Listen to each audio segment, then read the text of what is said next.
Hi guys! So, ngayon magluluto po ako ng adobong manok. Ang mga parts ng manok na i-adobo ko ay hita, pakpak, at tumbong. Yun kasi ang mga favorite parts ko ng manok. Kaya, ano na ako eh. Tawag dito, craving na ako sa adobo. Kaya, ayan. Mamaya na lang po. Bye! Yan po. Ayan. Malapit na pong matuyuan.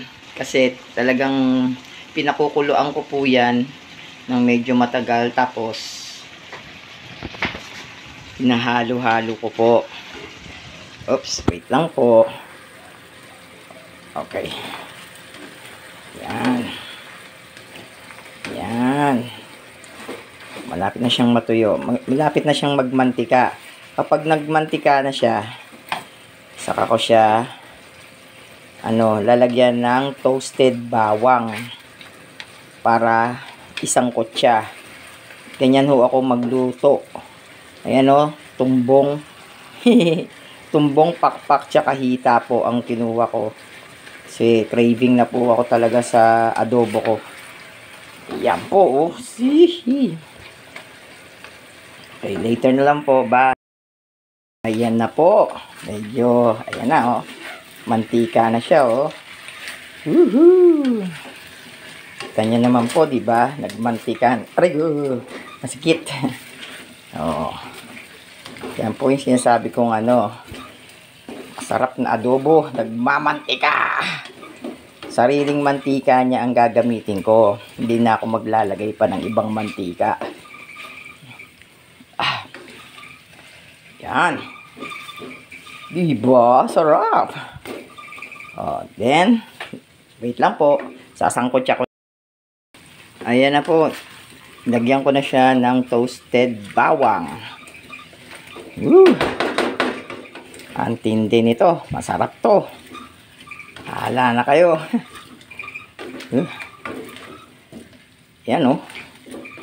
Diba? Sangkot siya lang yan. Medyo hininaan ko lang ang apoy. Ayan na yung mantika niya oh. Talagang yan. Mantika niya talaga yan. Yan. Para hindi pumutok. Medyo inano ko. Yun oh. 3 araw kong ulam to. Ayan. Wait lang po. Okay guys. Isa sa mga paborito ko ito. Dato Puti Spicy Adobo Series na yan, isa yan sa mga gusto kong timpla ng adobo ko. Pero meron pa rin akong natural na na ako mismo nagtitimpla. Saka ko na lang sa inyo Actually, ni-reveal ko na yung secret ko noon eh. Yung iba talaga ginaya yon, kaya sabi nila sa akin, maganda naman yung feedback. Nagulat daw yung mga nila, family nila, nag-iba daw yung lasa ng adobo la, sumarap daw. Tapos yung iba ubos ang kaldero ng kanin tsaka ng adobo. Nung tinuruan ko sila ng aking mismong timpla. Pero ito, sa ngayon, ito ang gagamitin ko. Dato Puti Bikini Man. Sige po, bye! Ayan na, ilagay ko na. Pwede namang para ma-even aray ko. Init. Ayan. So, ayusin nyo lang po. Tapos, hayaan nyo lang pong kumulo. Ay, para sabihin ko sa inyo, malalaglag ang panga nyo sa sarap nito. Just wait lang po. Bye. Tandaan nyo po, ito po yung ginamit ko. Dato Puti Adobo Series Spicy Adobo Sauce. Okay? Maya-maya na lang po. Bye. Na guys, malapit na siyang maluto. My God.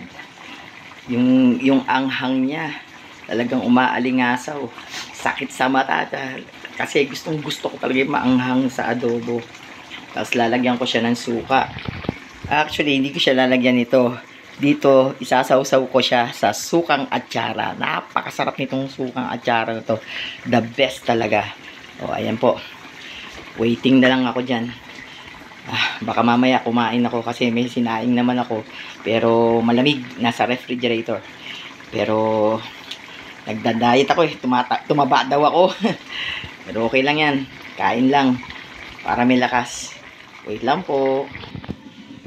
Okay guys. Luto na siya. Malapot na siya. Gusto ko kasi merong may sabaw. Kaya, sarap. Ang anghang. Mamaya na lang or kaya bukas. Magbibideo ulit ako para Sige na po. Ito na po ang aking lutong adobo. Version ng adobo. Pero actually talagang dato puti ang aking ginamit dyan. Pero sa next episode ng adobo series ko, gagamitin ko naman ituturo ko sa inyo yung pinaka timpla ko. Okay? Thank you. Thank you.